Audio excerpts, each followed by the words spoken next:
alina magezi abameetinga atalina magezi kyogamba bote bategeera tebalaba nakugambye mu byobufuzi waliwo kye bayita obusuubuzi era abantu nga alien skin abasuubuzi byobufuzi babeerawo nga babeetegereza babalaba babeerawo nga babeetegereza nga babakola ki babalaba eno live obanga omuntu wego mama we yakuzaala ayimiridde nakkuba wansi tojja kutegeera ebigambo byenjogera mama wa abanga wamulumira mu nnimiro nakkuba wansi tojja kutegeera tojja kubitegeera ekisinza okusuula noob kokubikaminga mu luzungu bakita complacent you become too complacent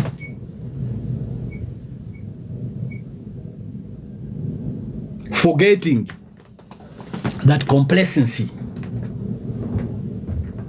kibaita amalala you're becoming too comfortable nakugambye bwoba totegeera mama wateeka okuba yakuya yali mu nnimiro nga azaala ne bakuba wansi omutwe waliwo abantu abamu nga omuntu wala mu ssomero nga ebibuuzo basooka more answers tasobola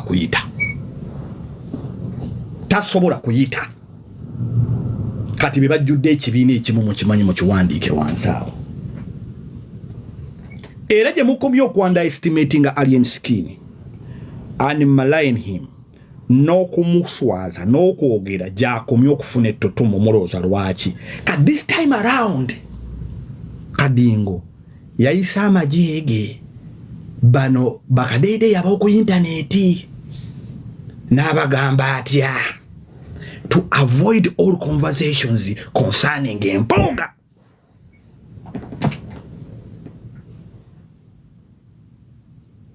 Era kyova olaba leero batambuza kya kivulu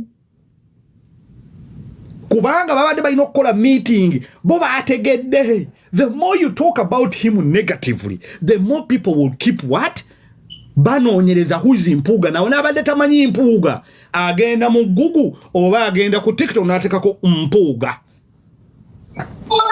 forgetting it ekintu kyatambula the train has already left the station.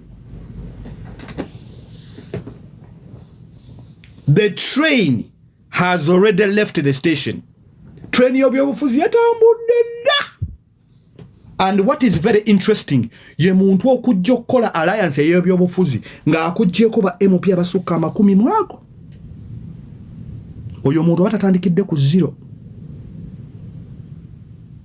Kati kitegeeza, what is going to be very interesting is this, and Mpuuga has been very clever mukukola ekintu kino. First yakifudde political party yagambye ky'abantu bonna it is democratic alliance that has come as an opposition movement but anybody is free to join for as long as you can come and contribute in whichever capacity. Era tujja kutuula ffenna ne ba stakeholders abalala tujja kwekolamu ekibiina. It is not a political party.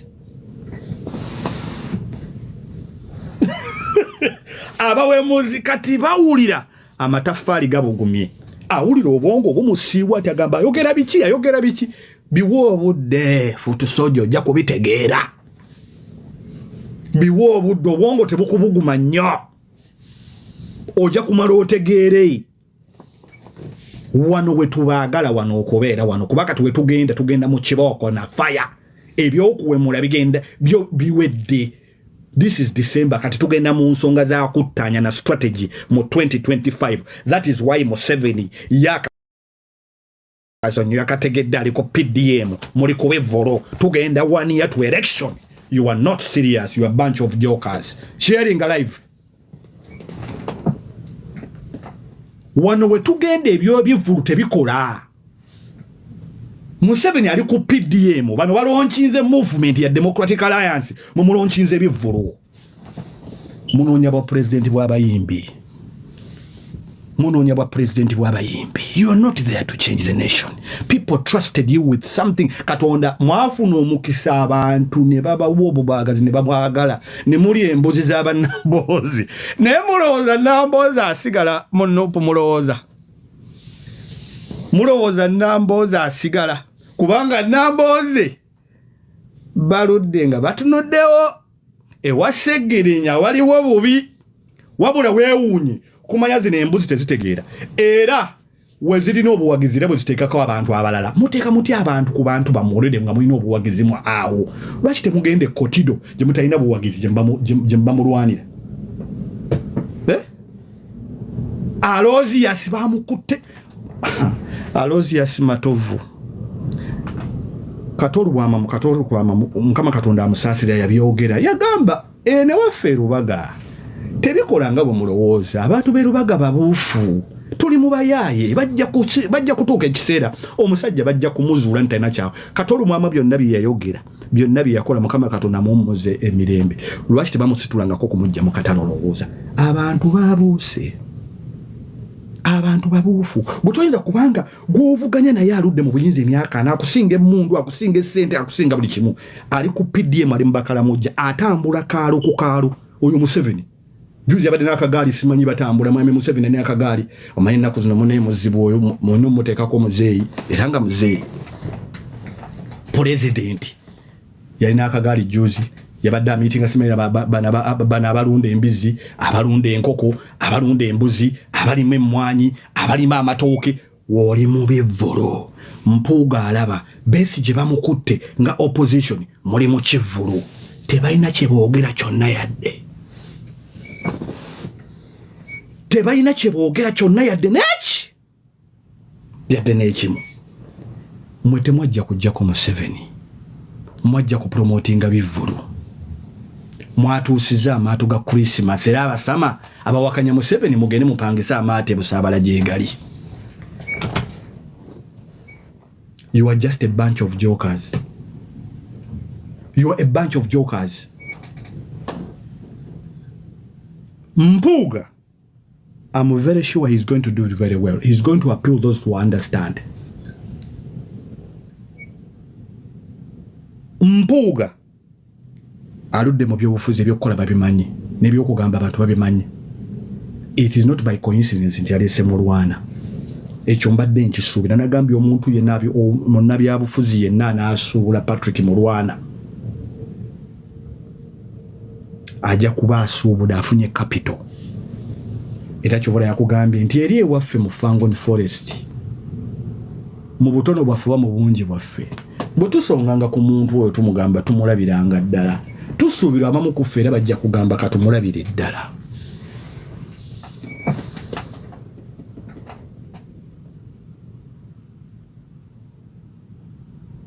Wuliriza otegeere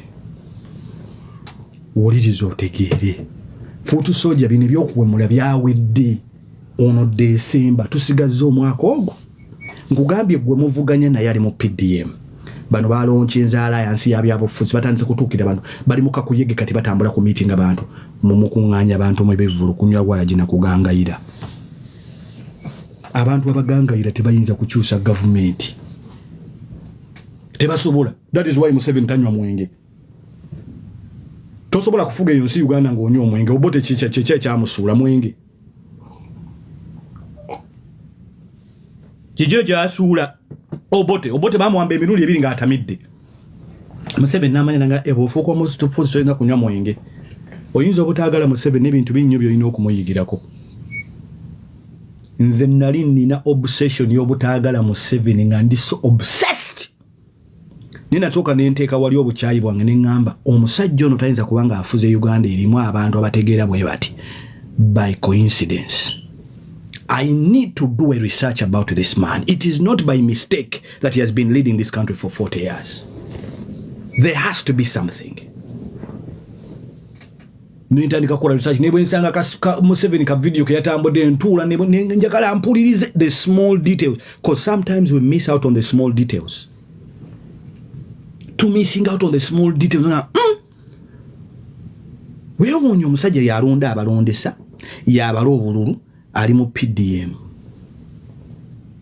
amitinga bali bannanyiri buyinza kubanga obuyinza yabumanya nti omuti obuyinza bwe buba nga ugaba olaba omuti ekiyimiriza omuti okuyimirira giba mirandira tebiyinza kuba bikoole no mu urban centers gye mubeera ne mukuba enduulu ne mukuba endongo ne muli embizi ne mwambala ebigatto ne mwesiga lipstick simanyi mulimu fashion contest. No, ali ku musajja oli alimu omuwemba, omusajja oli alimu akalo, omusajja oli alunda embizzi, alunda enkoko, ye kye yasooka omukolera kye kiruwa. That is why he is very strategic. Ne mukola enguudo yasooka zifulumya mu kibuga n'azitwalira bali ab'ebweru. Omusajja abuuziza PDM kyeki bro, bokka program government yakakola nga kalwanyisa bwavu, parliament development model. Ka program nga bwawulya program ezibaddewo ne bu program obo babukola government naye bwo program buyamba ono omukulembeze okutuukirira abantu. Jukiramu abantu baba abalimi abo balina kye bayitanga bongamba circles, bamitinga mu bungi bwabwe oba mu butono bwabwe, mu group bamitinga goloza biki baba discussing mu kumitinga kwabwe. Oloza ebe yamba ki kitege eyo PDM etuukira ddala ku muntu asemberayo ddala wansi oli ddala alunda embizzi n'atunda ebiwata by'ente wansi ddala kubanga obomba n'embuzi z'23.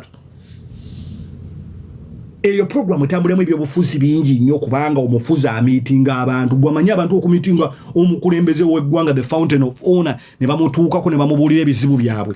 Newankubadde agenda bikolako ssaba tagenda kubikolako. Yo omulimi okumitinga omuntu n'atuuka oluguudo n'alubatuusiza ddala wennyini ku nnimiro zaabwe. Bwe mulowooza nti bali abalimi abali mu byalo bino bya TikTok bye tubeerako ebyokuwemula ebyokudda eno babirina nti alina TikTok. Aina TikTok mbo aina Facebook. Obuyinza bamanya bwe buli. Bamanya. They don't play with the power. Power temumuteka mu bivuru. Power is something Katonda okumanya yogera ku buyinza. Allah subhanahu wa ta'ala yatugamba mu Quran. Yatugamba nti tusabire nnyo omuntu Allah gwawadde amaanyi, gwawadde obuyinza n'akeera ku makya n'abumujjako. That is why abantu abamu ababulina n'abazungu bennyini. Power is very painful to lose.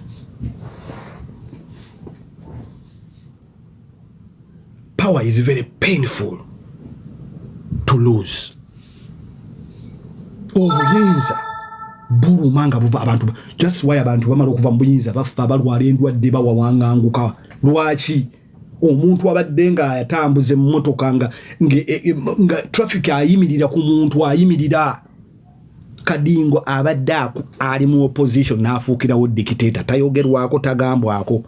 Gomanyi kitegeeza ky'okutuuka leero nga kadingo si akyakulira opposition ey'okujjako Museveni. Omanyi kitegeeza ki nga abantu abadde ayita badde bamubongako mwana olwo nabamuyita simanye pulezidenti waffe bimale nga tasobola yadde okugaba ebbaluwa ya LC1 ey'ekyalo. Gwaita president tasobola dogaba ebbaluwa ya LC1 ey'ekyalo. Egamba omuntu nti gundi osenguse mu kitundu kino ogenda kusula mu kitundu kino era tukumanyi tasobola jigaba ebbaluwa LC. Taligenda kujigaba ebbaluwa kati bafutu soja banyize. Ninga byenjogera mazima nkugambye December aweddeko 2025 kampeni zatandise dda era mu mwezi ogwokuna gwokutaano wa MP babakkiriza by law okukyusa ebibiina. Ogenda kulaba vulugu agenda okubeerawo between March and May. Waliwo n'amateeka amalala agajja. Ebimu Mpuuga byeyogedde biri very interesting.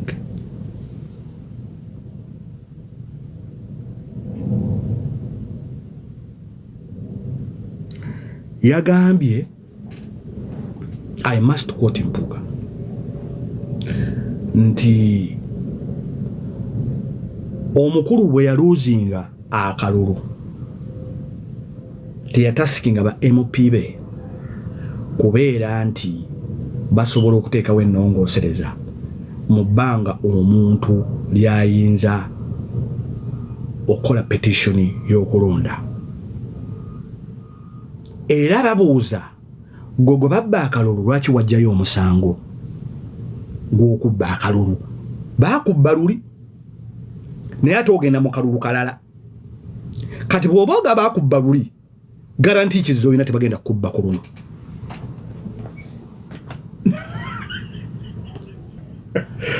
Omunye ebintu bino ebisinga si it's a no-brainer. Si bintu ndi yakudda okulowoozaako nnyo kuba nti otegeera nnyo.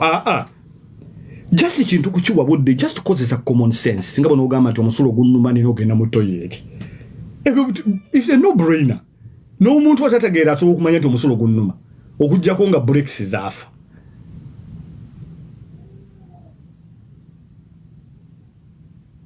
Okitegedde? Amazima gali nti osobola okunyiigira leero mindset. Don't shoot the messenger. Ffe tetukola mawulire. Amawulire tuga interpreting nga bwe gali. Tulaba ebintu. Sinze n'abantu abalala. Amazima gali nti bw'oba olina ekirowoozo nti Bobi Wine asobola okuggyako Museveni. You have to have some sort of, or you must be a retard. Because I was once a retard myself.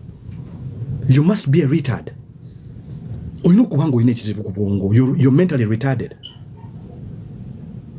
Olina okubanga olina ekizibu wayawukana n'okutegeerako. Kwatoyinza kungamba gwe omuvubuka omuganda owagira omuntu okuggyako Museveni, omuntu nga takyaswala Buganda cannot endorse Bobi Wine over Mpuuga. I put my hand on it. Era Buganda is going to put their force behind Mpuuga. Don't underestimate Buganda as an institution. If they put the two people there, Mpuuga and Kyagulanyi, who do you think Uganda is going to endorse? Given all the damage that NUP has caused Buganda as an institution. Let us be fair. Tuchogere bugezi nga tuchita demo feeling. Goroza abantu bana babiri ani go bayinza okwendozeka. Wakati bali ku minzani. Bali ku minzani ng'omu asinga munne ebintu bingi. Tuchogere without no fear or favor. Let us look at the comment section. If Uganda had a choice to choose between Mpuuga and Kyagulanyi, who would they choose and why? We can even open up a debate. You cannot come as a noob, nemubika kabaka. That was the biggest damage Noob did to the kingdom. Kekali Murwana ke yakugambye. If you disrespect the leader of the people, that means you have disrespected the people. Abasinga temwategedde nagambye omwana oyo mumugende empola. Murwana mumugende empola. Don't be fooled by how he plays to the public gallery. For you, he comes across as a ghetto youth, someone aliawo ali ebikola bye akola biki nga namwe kadingo bwanywa enjaga. Mwatuka ekiseera ngamba ekigamba. Mwatuka ekiseera ekigamba. Mbu Bobi Wine wabanga enjaga janywa emuwa amagezi mwagala kuginywa. Kati n'ebikola omukulu byali abanga bimuwa amagezi okutuukawo. Nze omwana oyo from day one. That is why I affiliated with him. First, I like his calmness. Nengeri ja kolaganamu n'abantu. As much as he has what he has, he's still with his friends. He still has mukatono kalina. He gives away to his friends. Nkugambye mwatu nga bwatu kwekitana mugamba nti kadingo enjaga janywe muwa amagezi mwagala kunywa ku njaga. Kakati ne Murwana ali ku minzani yemu ne kadingo. Gwakiriza gana nemo mulowooza tuddeyo ka message ka Murwana kakulu era njagala Emily Smith ka message ako okateekemu kokka. If you disrespect the message of the, if you disrespect the leader of the people, it means you have disrespected the people. Bw'ovoola kabaka kitegeeza oba ovodde Obuganda. Bw'obika kabaka oba obisse Buganda ng'eggwanga. We shall never forget. We shall never forget. Katubajjukizeko history katono. Omanyi lwaki abantu mu Buganda bakyawa nnyo Obote? Ekyaviirako abantu mu Buganda okukyawa Obote.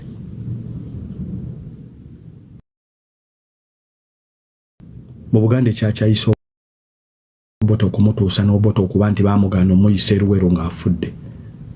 Ye empisa gye yayisaamu kabaka. Muteesa. N'atuuka n'okufa bwe yafiira e Zambia ne bagamba omulambo gwe ogutwala mu North olina okuyita wali egudde. Olina okuyita Eruweero ne bagamba tebajja kuguyisaawo mu Buganda. baguyise walala bagudiverting and baguyise walala. You know the reason why people loved Amin nga yakaje Uganda. Amin yasoka yategera dynamics nagamba nti bwoba oyagala to be loved in Buganda. Amin yasookera kukomya wenjole ya kabaka. You as Nup what you did kwe kubika kabaka and disrespect him. Bovola Mayiga oba ovodde Buganda kubanga Mayiga talks for Buganda kibula bamuyita kamala byonna wa Buganda buli kimu yakimala kamala byonna wa Buganda kitegeeza oba ovodde ki Obuganda ebintu bino mwino okubitegeera mu kubutegeera kwabyo kyekiri mu Rwanda kyebagambye Patrick Mulwana kumuyita alien skin bamuyita alien skin. If you disrespect the leader of the people, you have disrespected the people. You have disrespected the people. Bob Vora Katikkiro kabaka gwe yakera ku machane yerondera. Kabaka was never forced. Narondo omuntu ngo bayita kamala byonna wa Buganda go bayita owekitiibwa linyalini vudde ne mutwe owekitiibwa Katikkiro mumanyi. And you come today and as a political movement you have people that are speaking for you and they have continuously attacked him.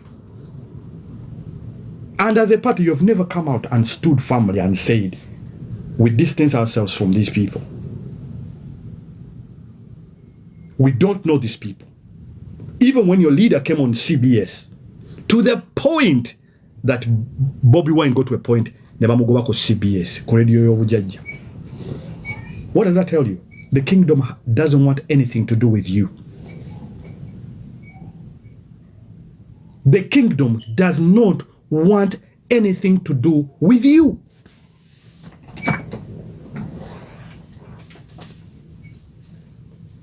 In simple common sense, katika nchibabulire.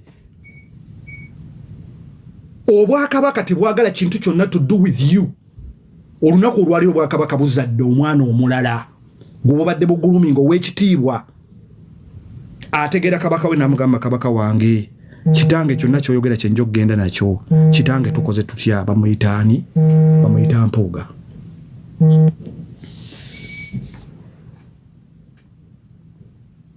Bamuyita ki? Bamuyita Mpuuga. Obwakabaka buzaddaani? Buzadde Mpuuga. Do you think they can now somehow say that we shall be behind Kyagulanyi and Mpuuga is there? Honestly, that is why this election is going to be very interesting. The biggest opposition right now being North, it is going to go down in history as the weakest opposition. Akalala kwa katutema atema. Hey, akalala kano kavude wa Bwanika. Bwanika ekintu kino akyesibyeko nnyo ebbanga ddene. Bwanika yagambye tutoyinza kujja nti Museveni ovuganya Museveni n'oleeta abaana babiri ababadde bakolera Museveni nga Museveni yabasomesa n'abatraininga mu byobufuzi ne mu bya intelligence nti ate b'ogenda okukozesa Rubongoya Museveni yamukola ki? Yamusomesa, yamutwalanga mu ddwaliro, yamubeereddewo ne family, ali part of Museveni's family. Mbu ate ye Secretary General ow'ekibiina ekikulu ekyagala okuggyako Museveni, Rubongoya. Omulala bago bayogedde tuludde nga tumwogera bamuyita Katana. Katana. Bino tibyetaaga kubanga otegeera nnyo. Byetaaga kugattemu kwemu. That is why I said from the beginning, and I keep saying, and I will say it again, this political movement is an NRM project, is a Museveni project.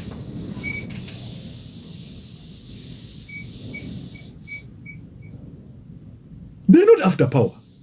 No. Bali after kulemesoya yagala power omutuufu. Bali really eager. That is why they were very eager to beat Besigye out of the way. To put all the type of propaganda on Besigye. That is their first mission. First, opposition disorganizing. Opposition in Uganda has never been so disorganized. Museveni is going to have the most easiest election ever because the opposition has not had time to organize. It is come down in history as the weakest opposition that Museveni has ever faced. Your first mission was to destroy Besigye. That is why even Besigye being in prison now, as he is, Nupu is launching Ibivuru. They're not concerned. As far as we know, he's a Museveni project. That's what they say to Besigye. But Besigye was a true opposition. Mafuta bagongeza nga Besigye nateka wechibuli. Cost of living is skyrocketing high. Opposition has never come out with any tangible strategy. Okulaga government, and this is not fair on the people. They have never come out with anything. What have they done in the last 5 years? You tell me. In the last 5 years, what has the opposition done? We can name more than one thing that Besigye did in his tenure. We can name in the last 5 years. I want you to name one thing that this opposition has done. And we can name 10 things that Besigye did being in the opposition. We all remember walk to work. We all remember how many times he's been arrested because he kept on fighting for the people. You can't tell me you have Katana as a treasurer. Internal affairs and you have Rubongoya, who was educated by Museveni, being the Secretary General of the political party that wants to oust Museveni, and somehow you came for power. You're not after power. No. You're not after power. You're after keeping the person in power to be even more in power. Because you can't tell me someone is launching PDM as Museveni. Matthias Mpuuga are launching the Democratic Alliance. Today you are launching Ibivuru. You're not after power. You're not after power. Bino byakunyumirwamu kubera ku internet munyumye bibozi simanyi mwamulabye yawanise ekikonde n'abayita simanyi mukavule wali ne boogera ebibozi ebiryawo alinga ayogerera mu church ngoyogera the same sermon all the time. Museveni is bad, Museveni is good, Museveni is overstayed in power. We all bloody know that. What are you going to do about it? That is why Mpuuga yakugambye the plan is having no plan. That is the plan. That is the man's plan. The man's plan is having no plan. The man became a pastor, you're right. Always giving the same sermons. Museveni stayed in power, Museveni go more about simanyi fala, simanyi. The same fala is someone, ne fala wabanga kufuza emyaka 40. Ate gwe gwaba afuze baba bakuyitani. Butuba tubadde manti fala kufuza emyaka. Gwe gwafuga abako baba bakuyita batya. Baba bakuyita batya. Truth be told, baba bakuyita batya. No oli abantu bagana president wange, president tasobola yadde okusayininga ebbaluwa yero si ekukkiriza okugenda ku kyalo ekiramba president. You are just a bunch of jokers. You are a bunch of jokers. You are a bunch of jokers. Msareko Muhammad, this message is for you. Msareko Muhammad, this message is for you. Msareko Muhammad, Uganda needs you. Uganda needs you. Uganda needs your brain. Some people will say because you're my friend or anything, that's why. No. I'm aching for that day. And there's this movement called the Democratic Alliance. Join forces with these people. There's so much we can gain from your experience and your brain. You have a brilliant brain. This message is for you. You know I'm saying this from